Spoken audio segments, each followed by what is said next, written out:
Hello student, मेरा नाम आचुकी सैनी। मैं आप सभी का मेरे YouTube channel ANS group of education में स्वागत करती हूं। आज का हमारा टॉपिक है कोशिकांग। कोशिका में पाए जाने वाले अंगक, इनके बारे में आज हम जानेंगे। कोशिका में वैसे अनेक कोशिकांग पाए जाते हैं और उन पर पाई जाने वाली झिल्ली के आधार पर उनको 3 भागों में बांटा गया है। आज हम देख लेते हैं सबसे पहले उन किन कोशिकांग को किस झिल्ली के अकॉर्डिंग रखा गया है। कोशिकांग, इनको 3 भागों में डिवाइड किया गया है। एक तो दोहरी झिल्ली बद्ध कोशिकांग। इनमें माइटोकॉन्ड्रिया,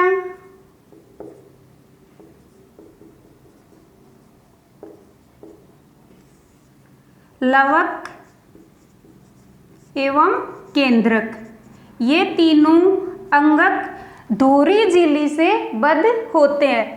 दूसरा टाइप है इसका एकल झिल्ली बद्ध कोशिकांग।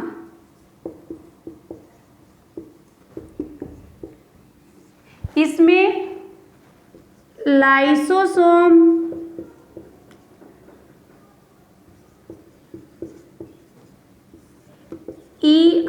ईआर की फुल फॉर्म होती है एंडोप्लाज्मिक रेटिकुलम, जिसको हिंदी में अंतःपर्दवी जालिका कहते हैं। गोल्जी काय,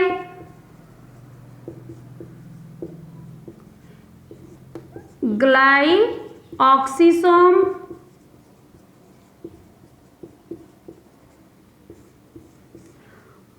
परऑक्सीसोम। तीसरा टाइप है इसका कला विहीन कोशिकांग, जिनपे कला नहीं पाई जाती है। तारक काय और राइबोसोम, जिसे प्रोटीन फैक्ट्री भी कहते हैं। ये तो कोशिकांग थे जो कोशिका में पाए जाते दोहरी डबल मेम्ब्रेन बाउंडेड ऑर्गेनिक। कौन कौन सी है? माइटोकॉन्ड्रिया, लवक, केंद्रक, एकल झिल्ली बद्ध, लाइसोसोम, ईआर, गोल्जी काय, ग्लाइऑक्सिसोम, परऑक्सीसोम। कला विहीन कोशिकांग, तारक काय, राइबोसोम। सबसे पहले हम देखेंगे दोहरी झिल्ली बद्ध कोशिकांग, जिसमें आता है माइटोकॉन्ड्रिया।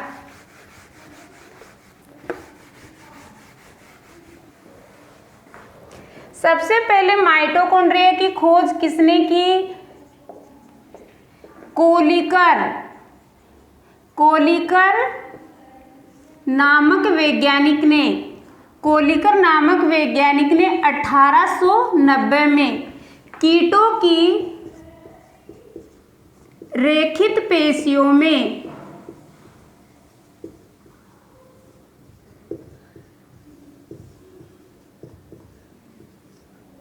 कोलिकर ने 1890 में कीटों की रेखित पेशियों में सर्वप्रथम खोज की थी। उसके बाद अलग अलग वैज्ञानिकों ने कई बार माइटोकॉन्ड्रिया की खोज की और उनका अलग अलग नाम दिया।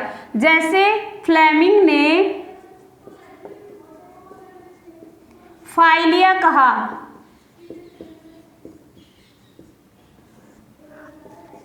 और अल्टमान ने बायोप्लास्ट कहा, और सी बेंडा ने माइटोकॉन्ड्रिया नाम दिया।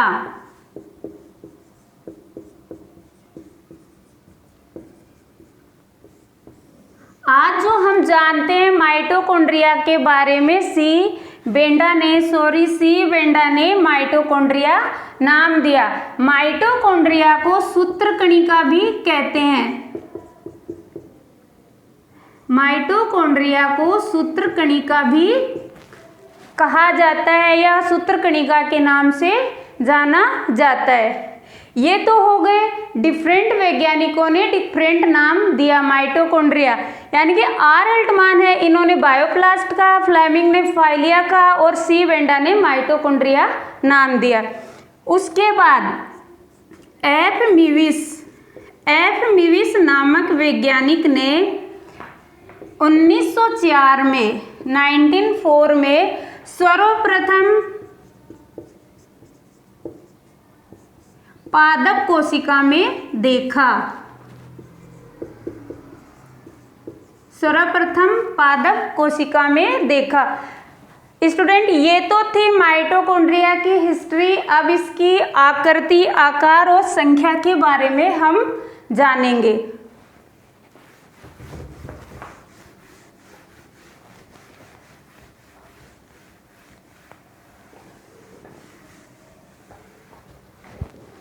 आकार, सबसे पहले इसका आकार कितना होता है? माइटोकॉन्ड्रिया का आकार 1.0 से 4.1 माइक्रोमीटर लंबाई होती है।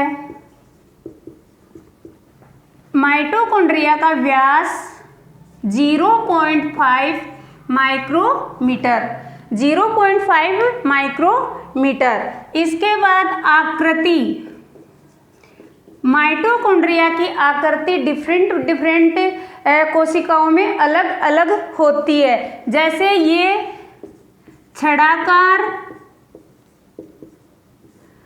दंडाकार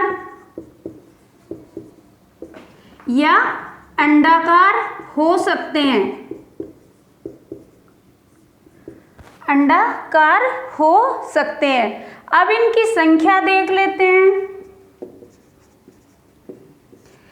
ये यूकेरियोटिक कोशिकाओं में पाए जाते हैं, यूकेरियोटिक कोशिकाओं में। यूकेरियोटिक कोशिकाएं कौन कौन सी? जैसे जंतु कोशिका,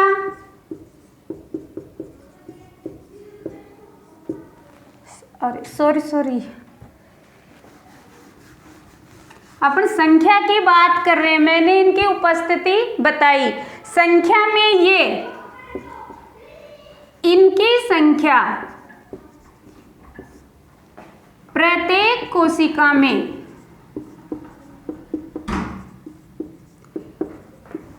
1 से अधिक होती है, 1 से अधिक होती है। बट माइक्रोस्टेरियाज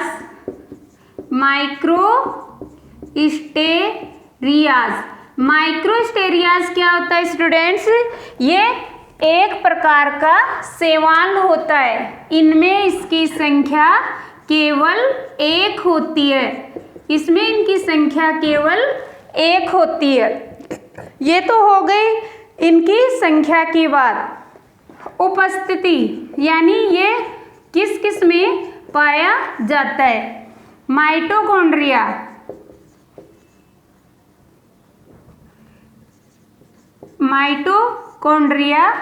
यूकेरियोटिक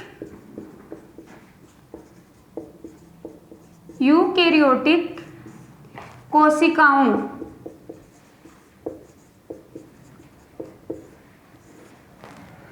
यूकेरियोटिक कोशिकाएं हो गई जंतु कोशिका और पादप कोशिका। इसमें माइटोकॉन्ड्रिया पाया जाता है। जंतु कोशिका और पादप कोशिका हमने प्रोकैरियोटिक और यूकैरियोटिक कोशिकाओं के बारे में पढ़ा था, जिनमें ये बताया था कि प्रोकैरियोटिक में माइटोकॉन्ड्रिया क्या होता है? अब्सेंट होता है, और यूकैरियोट्स में ये पाया जाता है। नेक्स्ट है इसकी स्ट्रक्चर, संरचना के बारे में जानेंगे।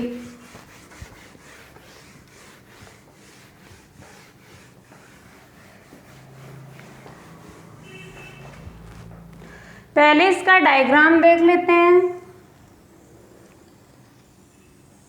ये कैसी आकृति दिख रही है? अंडाकार। और कैसा कोशिकांग होता है? डबल मेम्ब्रेन युक्त, यानी कि ये दोहरी झिल्ली युक्त कोशिकांग पाया जाता है। बाह्य झिल्ली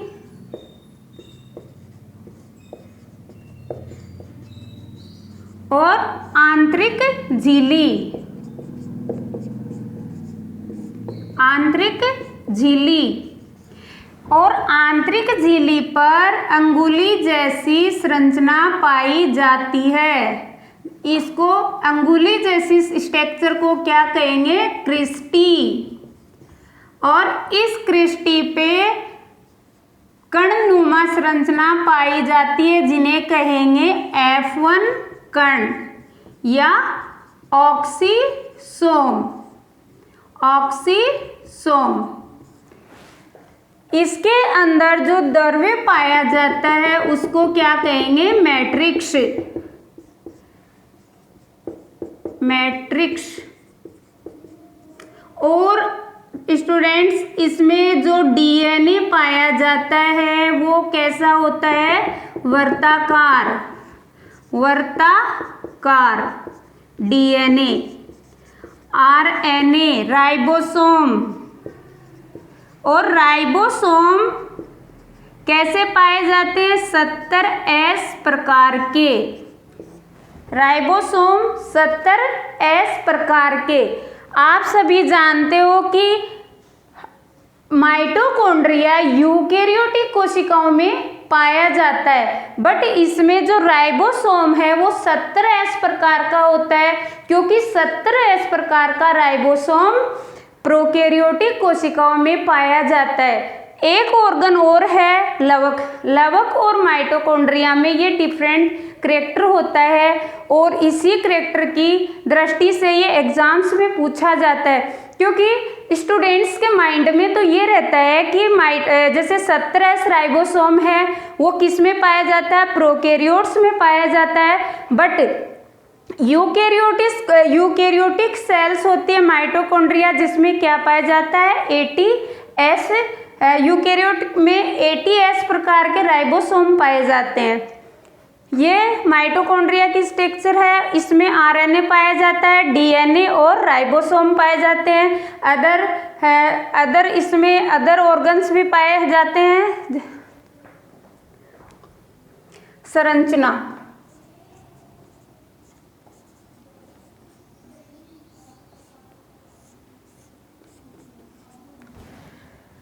संरचना ये दोहरी झिल्ली युक्त, दोहरी झिल्ली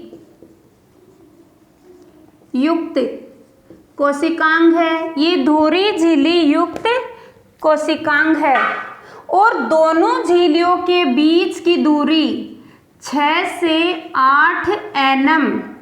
दोनों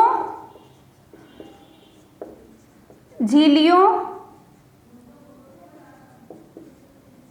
के बीच की दूरी कितनी होती है? 6 से 8 नैनोमीटर। 6 से 8 नैनोमीटर। आंतरिक झिल्ली, आंतरिक झिल्ली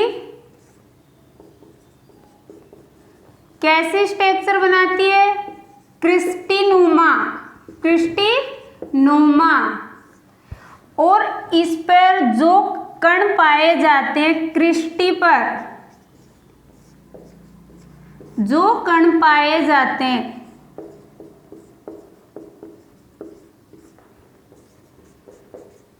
उन्हें F1 कण, F1 कण कहते हैं। F1 कण कहते हैं। F1 कण कहते हैं। F1 कण को ऑक्सीसोम भी कहा जाता है। F1 कण जिनका व्यास, F1 कण जिनका व्यास 85 एंगस्ट्रॉम होता है और 2 F1 कण यानी कि 2 F1 कण होते हैं, उनके बीच की दूरी कितनी होती है? 100 एंगस्ट्रॉम। 2 F1 कणों के बीच की दूरी 100 एंगस्ट्रॉम होती है।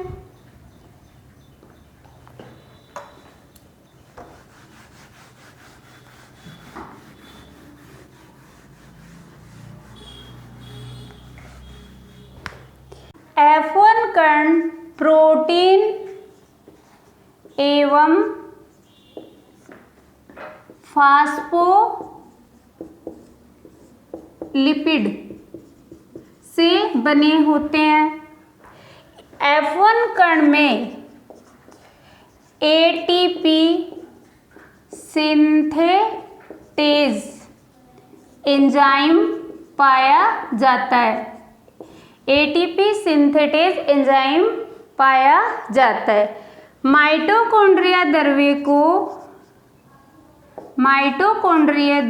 को मैट्रिक्स कहते हैं।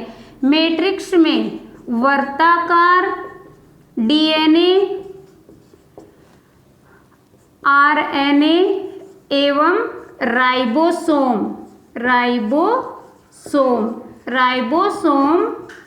पाए जाते हैं।